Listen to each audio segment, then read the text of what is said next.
Where did all the bread disappear? I don't really know. Maybe they'd taken it all abroad. The authorities have confiscated it, removed it from the villages, loaded grain into the railway coaches, and took it away someplace. They've searched the houses, weighed everything to the smallest thing. All the vegetable gardens, all the cellars were raked out, and everything was taken away. It was so dreadful that every day became engraved in my memory. People were lying everywhere as dead flies. Stench was awful. Many of our neighbors and acquaintances from our street died. We tried to survive the best we could.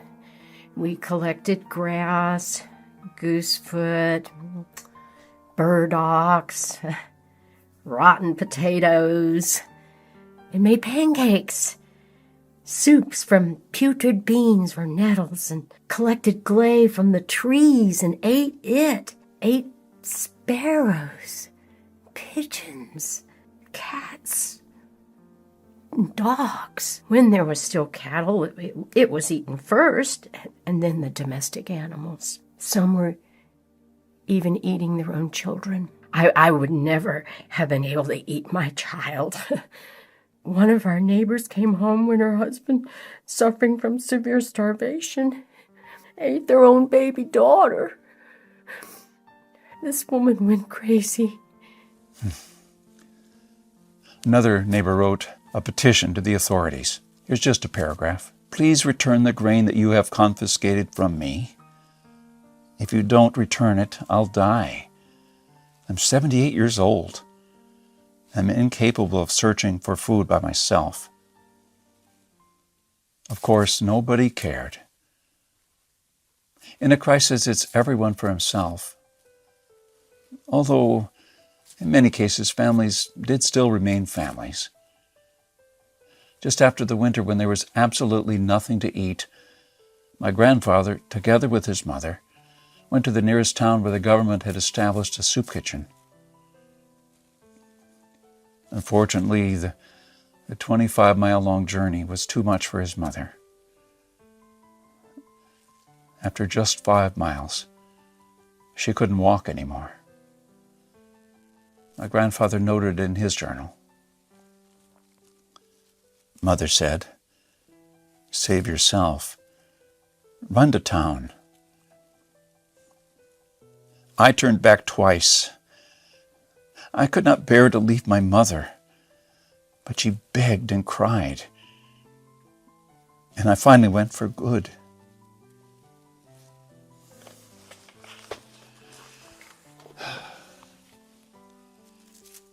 I don't know about you, but I'm a father myself.